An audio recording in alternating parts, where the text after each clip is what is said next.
This is day 1 of the April 93 7-day retreat at Springwater.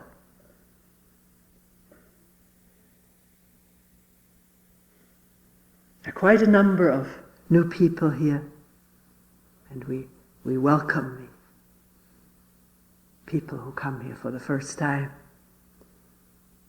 Also people here who have come for 15 years, maybe when I was still in another place.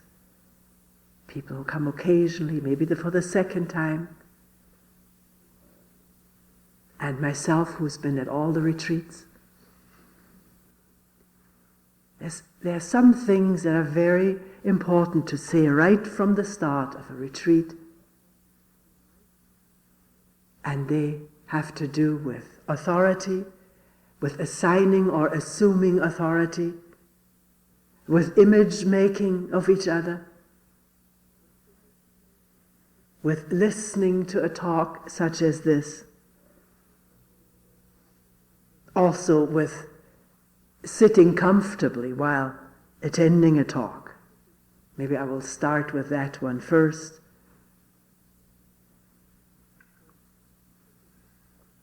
Please don't practice asceticism of sitting in a posture that becomes very painful for the duration of a talk. Because if that's what you wish to do, that's fine too. But it's quite all right to bring in a chair or several cushions or to prop yourself up against the wall. If your back tends to hurt, stretch your feet out. Find yourself a space in here where you can do that, so that the listening is not interfered with by having to deal with pain. It takes a tremendous amount of energy to deal with pain. It can easily become an absorption, fed with judgment. I shouldn't have this pain, or this pain is good for me.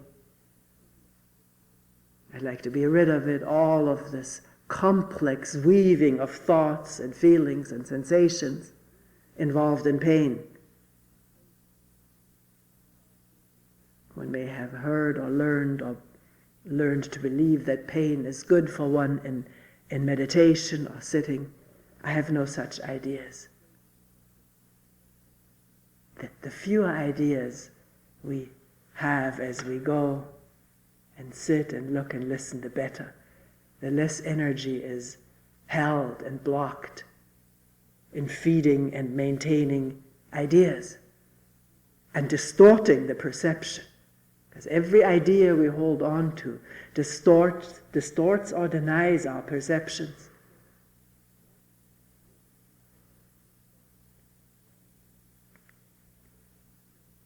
So, make yourself comfortable for listening, because the listening itself, just as the talking, has a certain energy and intensity to it. It can be arduous to follow, to move along with what is said, to look as we're talking.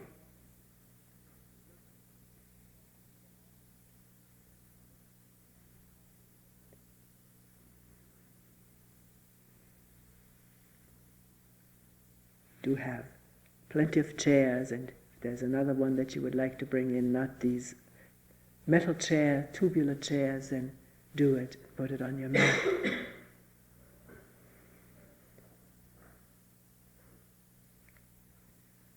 So what is this kind of listening that is talked about in every beginning retreat? In this case, listening to a talk. Someone sitting in the middle of or in front of people. A microphone to her side. Does that already affect the listening? That somebody is sitting in front? Even happen to have a chair that elevates my altitude here a little bit. It's nice, that's why it's nice when other people sit on chairs to not make anything out of this, because it's not meant to make anything out of me It's just that I happen to be more comfortable. I used to sit on the mat, but now this is more comfortable. How do we listen to someone talking? The only one in this retreat, as is sometimes pointed out to me. Why are you the only one who's talking? And your being the only one creates something in my mind about you. Maybe in other people's minds too, and is that dangerous?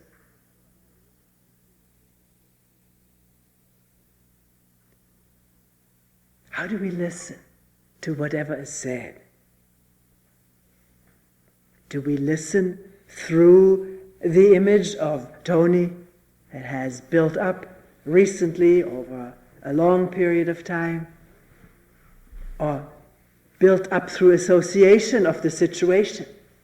Maybe one hasn't heard of Toni, has no image of her, but one has sat in talks and meditation retreats where masters or gurus give talks, and whatever image is maintained about those personages is associated with this person here. It's good to look through all of that so that things come to light that play a role in this human mind and affect its perceptions and actions and reactions.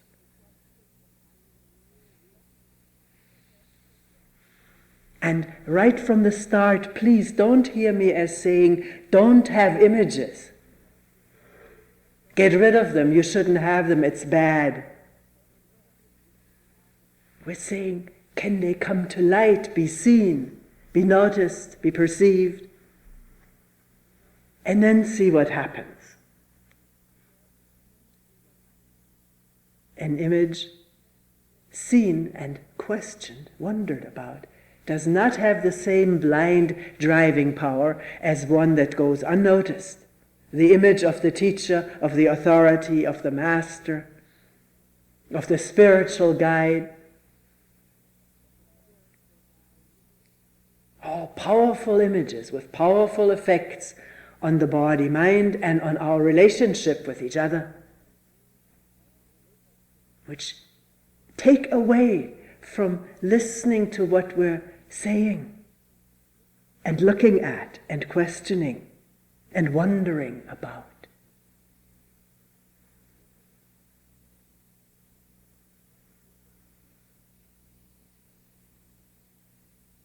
So can we, this clouded and yet bright Sunday morning, crisp, cool air, a few crows cawing in the background, can we start with a fresh listening, at least for moments at a time?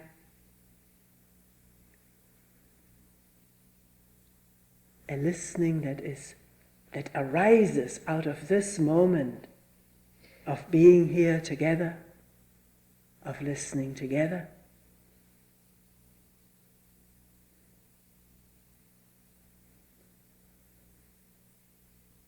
Not burdened with ideas, because ideas can also be listened to, seen, perceived, as the cawing crow. And then they lose their compelling power.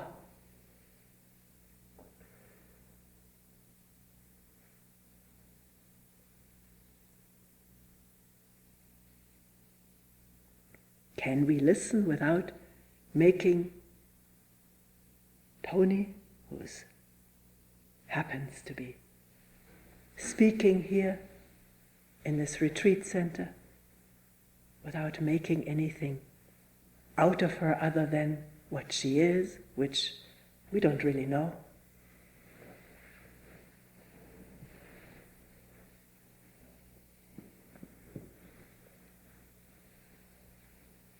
Can we? It may maybe so for moments at a time that there's just the spoken word and the looking, the openness of questioning together. And then the image may set in again and direct the listening, direct the perception. That may alternate day in and day out. But we can always see freshly an image of myself, of you. And what it does, that it prevents this immediacy of relationship. Immediacy of relationship simply meaning no image there, just the talking, the breathing, the meaning of the words, understood or not understood. And looking for ourselves beyond the words. The words are only a vehicle for pointing at something that is more than words, deeper than words, vaster than words.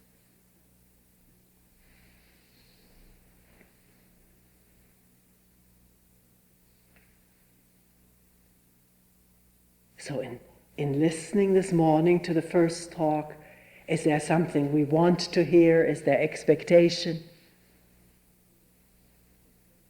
What we want to hear, that we usually have an easier time listening to. Mind is less protective when things are heard that one wants to hear, that confirm one's own point of view, one's own past experiences. Is that what we're expecting to be confirmed in our experiences? Can we look?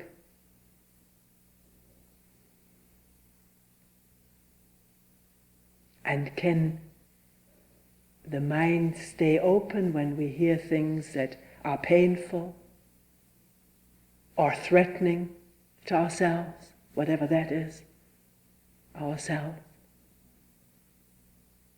Can we notice if there is sort of a narrowing down, a defensiveness arising?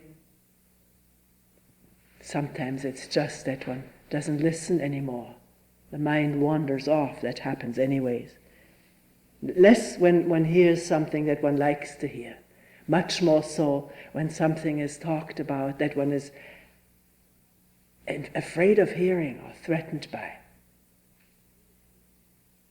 Then either an argumentative position is taken up inside, one can observe it all. It's there for the inspection.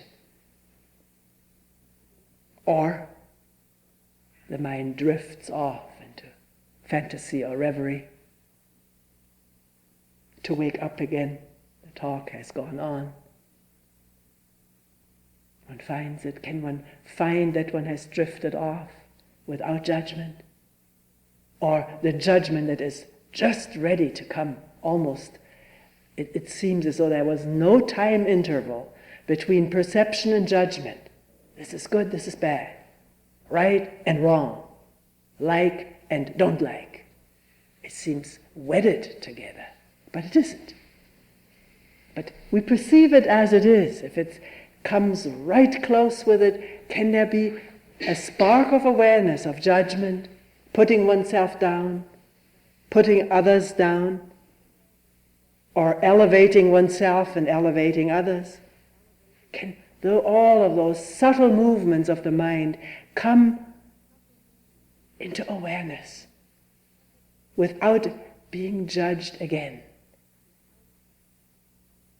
It's an open question. It's not a command. Do that. If you don't do it, you're not doing right. This is how we often hear what is being said, but it's not being said. We're not talking about right ways and wrong ways. We want to get at what the way is in which this mind and body operate this moment.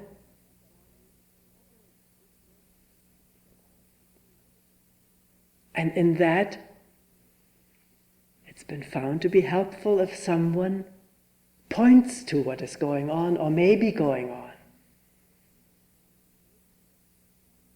Not coming out of a position, a learned position about the right way, but looking right now in openness and honesty.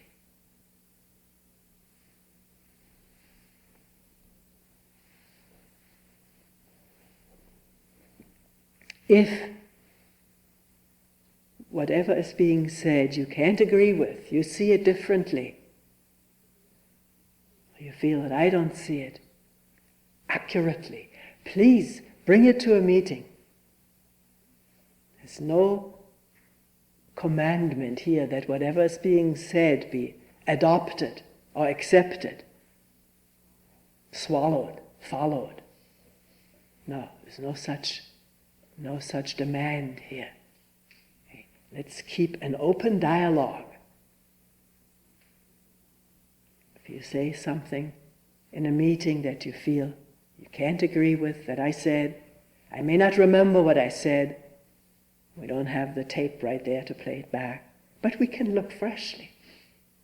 That's a given for all of us, to look at the same thing anew, not with the words that were spoken 2 hours or a day ago or 5 years ago. People will sometimes say this, years ago when I heard you said such and such. I used to feel sort of helpless because I couldn't remember.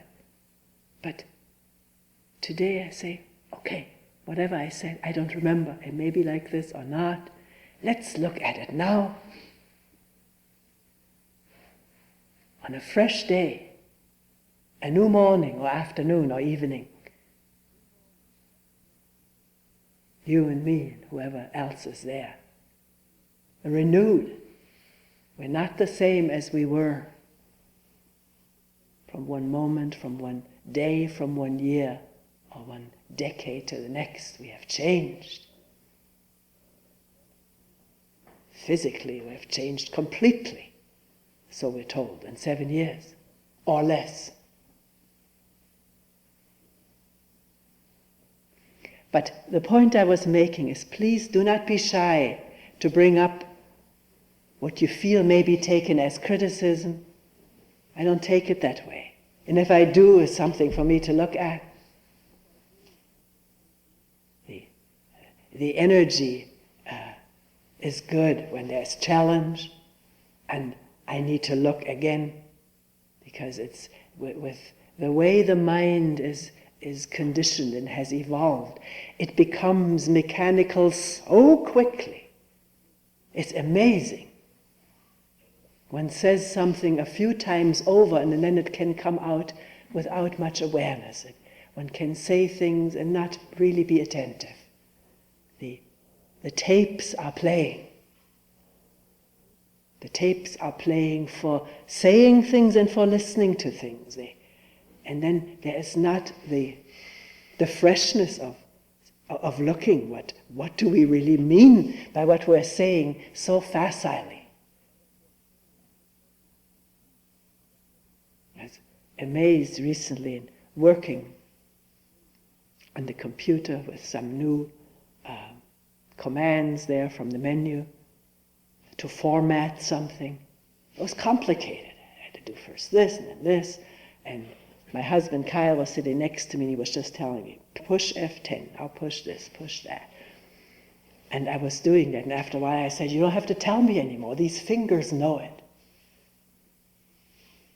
I was utterly amazed how the motions, the directions, the sequence, the fingers knew it. I couldn't have repeated it verbally, but verbally we're the same way. We were this way already when we were little children, repeating things. This was our way of learning. It's astonishing when one has some distance and interest in this whole learning. To watch little children, we watched our grandchildren pick up words or pick up sentences, pick up whole inflections of the way the adults were saying things, just for the sake of doing it. It was a game, it was fun. Didn't have to mean anything. And then eventually this becomes the basis on which we converse and talk and debate and argue with each other. We've picked it up through imitation of our elders who loomed large in their power and importance. The assumption, never even question what they are saying, must have some godlike quality of rightness. That's what we went through as little children. And today we think we're saying the truth. We insist on our opinions that we just picked up through imitating, most of them. Imitating other people's thinking, who also imitated other people's thinking. We're all partaking in that. And there's very little fresh and original thought with any of us. There is some when there is a new perception. If we see something freshly, then we can talk about something new. Put it into words and thoughts. And then if it's repeated over and over without freshly looking again, it becomes another tape.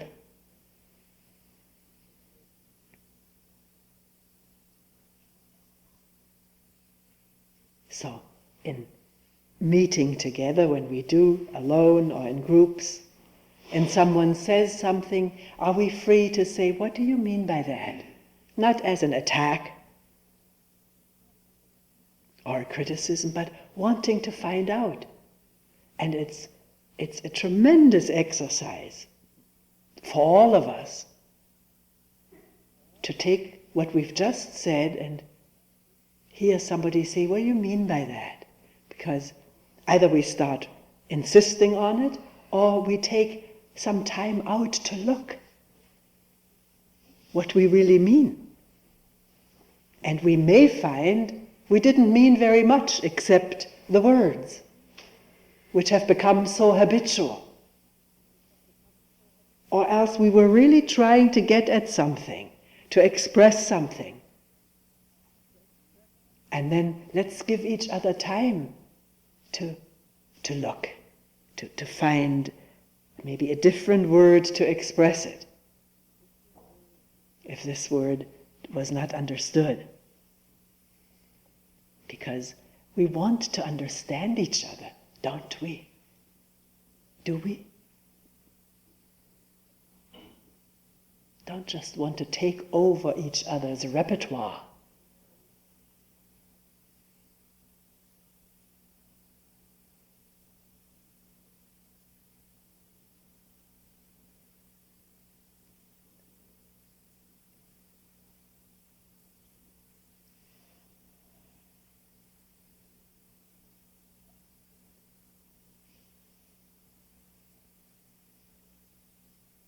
So in listening to a talk, do we want to hear something to reinforce our own position?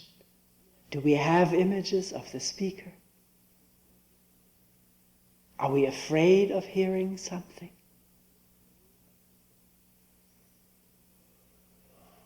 Are we operating on the verbal level, or also trying something new to see what do the words really point at?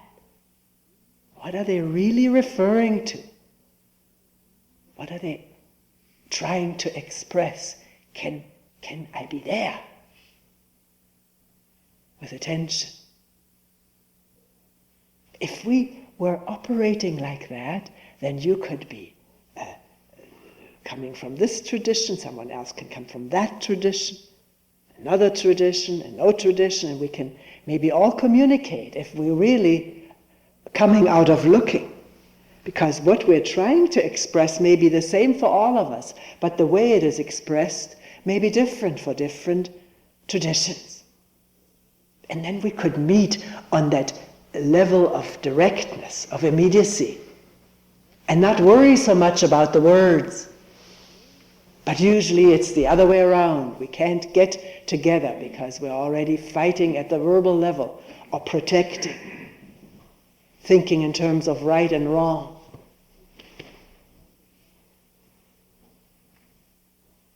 Holy and heresy.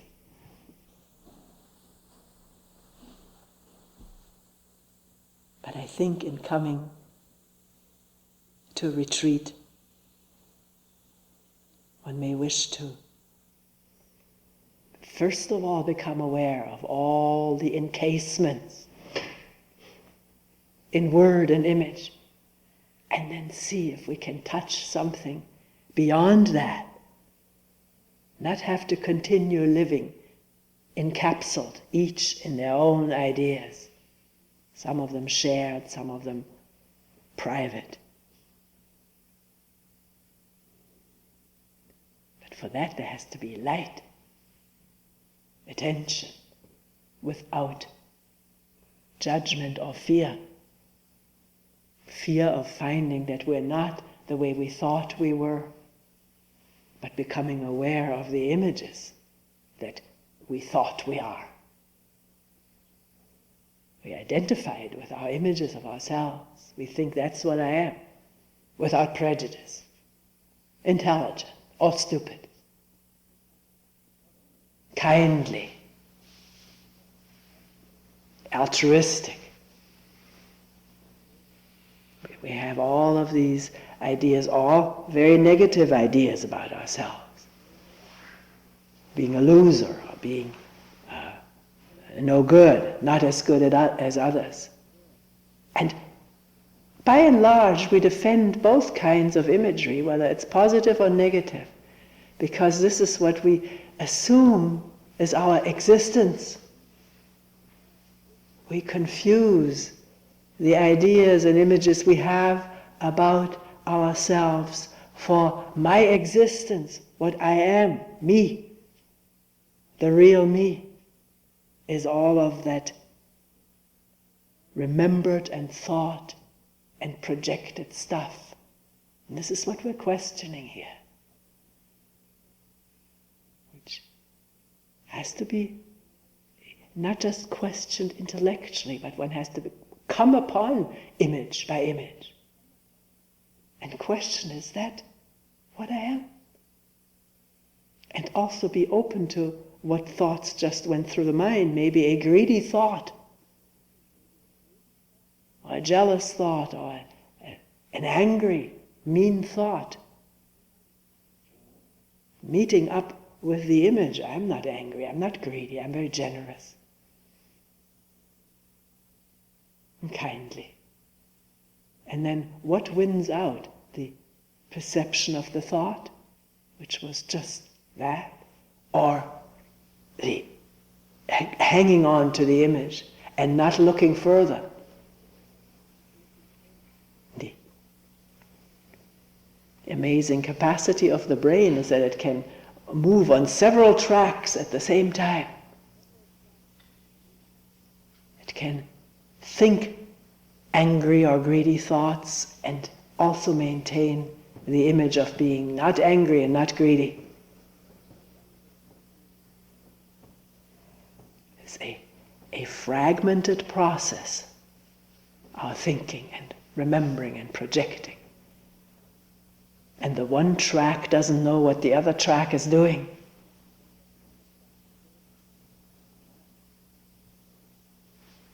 It doesn't just happen with individuals, it happens in our political life, in our national, global life. Condemning in others, righteously, self-righteously, moralistically, what one is doing oneself. Persecution, unjust bombing, terrorizing. It was just brought to mind the other day. I'd forgotten about that. Somebody on the news mentioned that maybe the bombing of the Twin Towers with their hotel there had been an avenging of a bomb hitting the Al-Rashid Hotel in Baghdad at the beginning of this year. It was amazing at the time, amazing to me how little was made of that. I don't think there was even an apology coming from our government for this destruction. 2 people killed, person in the foyer, the receptionist and someone else. Or the downing of an Iranian plane. We can think of that, well, too bad, that was a mistake, and then and never bring it into relationship with how the whole international thing proceeds. And it's all related to each other. Everything we do challenges a revenge in the one to whom it was done.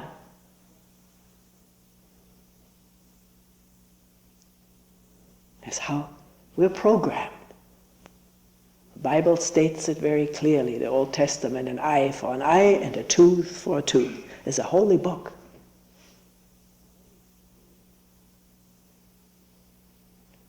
But I was talking about this fragmented thinking, not seeing what one is doing, and then crying out when something is done to us, not bringing it together as the same thing, which could bring us closer together, rather than walling us off against each other more and more through accusation and defense.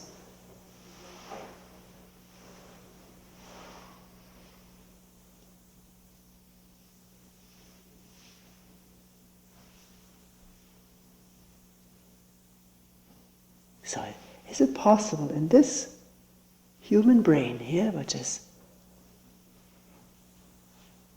a product of thousands, millions of years of evolution, manifesting now in this body, manifesting in each newborn baby,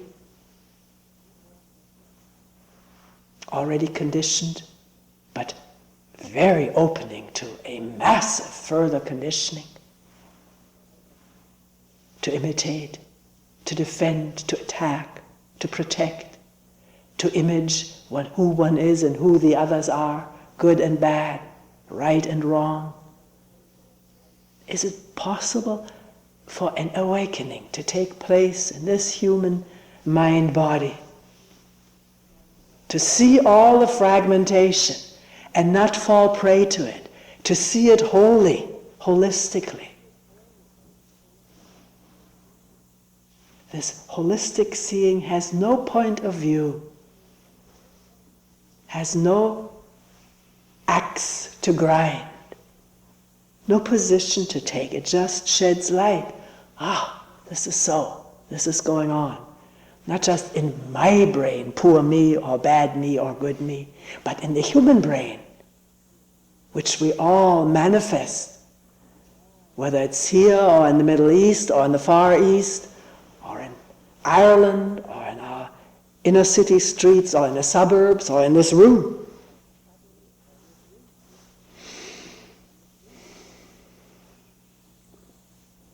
Can there be a coming to, a waking up to the fragmented thinking? Saying one thing and doing another, and not see it? But see that we don't see it, that breaks the ban for that moment. Then there may be a harmonizing of saying what we mean or doing what we say. There's some attention, some energy to shed light on this intricate fragmentation going on in this mind. Not blame it, a small fragmentation. Blaming oneself, blaming others serves no enlightening purpose whatsoever. It just perpetuates our divisions and separations. Have another neat question for the duration of this retreat. To become aware of how much blame there is in this mind and body, self-blame and other blame. And to listen to it without believing it all, without buying it, just because we've been doing it and others are doing it. and wondering, honestly, if it has to continue, or if the situation can be looked at afresh without the blame. Experiment with it. One may find to one's astonishment that one sees much clearer when the blame quiets down, is put aside. But first it has to be noticed, or else one will say, oh, I'm not blaming anybody. Because we have the image now, we don't want to be somebody who blames. See how complicated it is? But coming upon a blaming thought arising this moment, blaming myself or you, is not complicated. It's very simple. There it is. Does it have to be like this? Don't immediately say, yes it does, or no it doesn't. But let the question open up the body-mind in quiet wonderment. Not knowing, but wondering. And what you don't know, you don't continue with.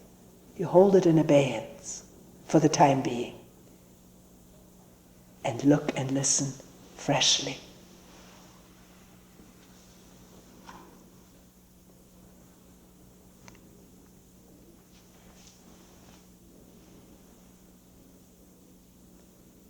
What has been talked about this morning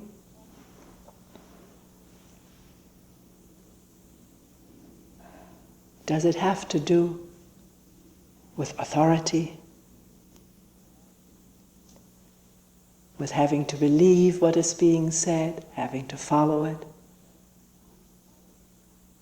Or does it have to do with finding out, each one of us for ourselves, what is actually happening this moment?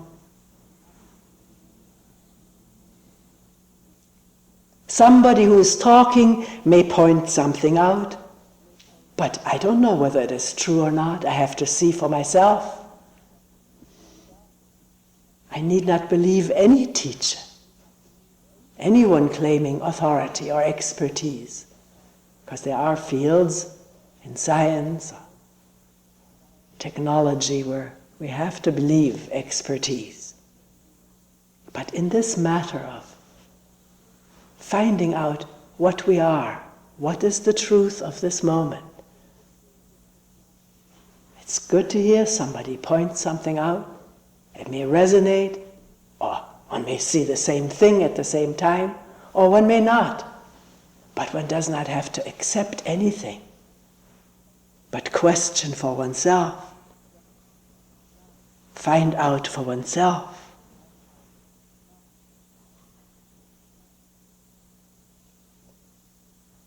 Truth cannot be handed over.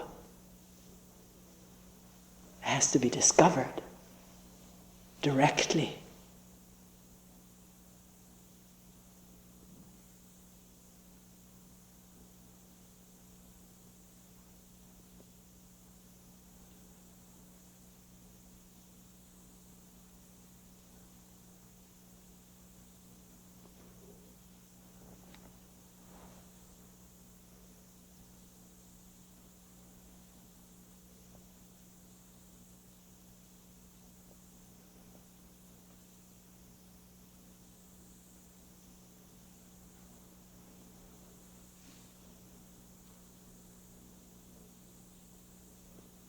We will end here for today.